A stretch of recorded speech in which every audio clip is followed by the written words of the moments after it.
안녕하세요, 박시영 변호사입니다. 이번 영상에서는 당사자 표시를 바꾸는 방법으로 당사자 표시 정정 신청에 대해서 말씀드리겠습니다. 회생 중에 개명하시는 분들이 꽤 많습니다. 아무래도 회생을 통해 경제적으로 새 출발을 하시려는 것이다 보니까 이름도 좋은 이름도 이참에 바꾸시려는 분들이 많고요. 또 요즘은 개명이 쉽기도 하고요.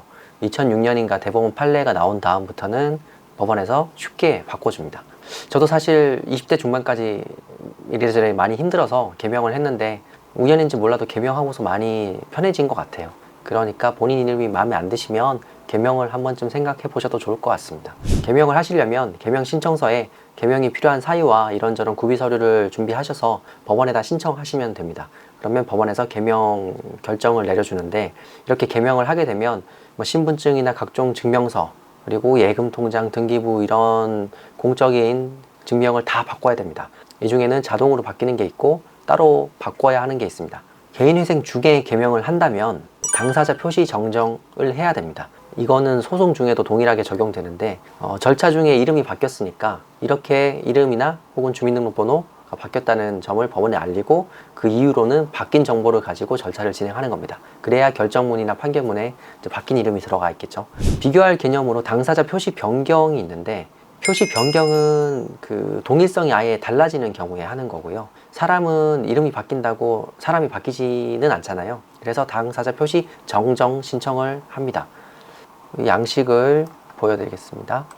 이 양식이 당사자 표시 정정 신청인데, 이게 전자소송 사이트나 서울회생법원의 그 양식에도 없어서 제가 하나 만들어서 저희 카페에 올렸습니다. 이렇게 당사자 표시 정정 신청이라는 제목하에 사건, 채무자로 특정을 하고 개명 혹은 뭐 주민등록번호 변경 이런 사유를 간단히 써줍니다. 그리고 정정 전에는 어땠는지, 정정 후에는 이렇다는 점을 쓰고 첨부 서류를 이제 붙여서 제출을 합니다. 그런데 이제 한 가지 주의하실 게, 이게 전자로는 안 됩니다. 왜냐면은 전자소송 사이트에서 등록되어 있는 제 정보는 개명 전 이름이잖아요. 그래서 개명 후에 새로 바뀐 인증서를 가지고 로그인하면 정보가 일치하지 않다고 나오거든요.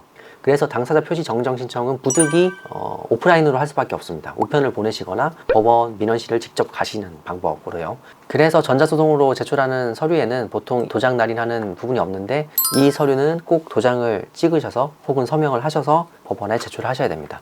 첨부 서류는 기본증명서, 주민등록 초본 이렇게 해놨는데, 물론 가장 확실한 거는 개명 결정문입니다. 그런데 개명 결정문을 안 갖고 계신 분들은 이렇게 기본증명서나 주민등록 초본을 제출하시면 됩니다.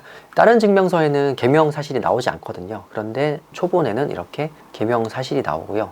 신분관계 증명서가 많지만 개명 사실이 나오는 거는 기본증명서입니다. 기본증명서를 상세로 발급받으시면 이렇게 개명 사실 그리고 개명 허가일이 나오고요. 또 등본은 나오지 않고 이렇게 초본을 발급받으시면 초본에도 개명 사실이 이렇게 나옵니다. 그래서 기본증명서나 초본을 첨부하셔서 신청하시면 됩니다.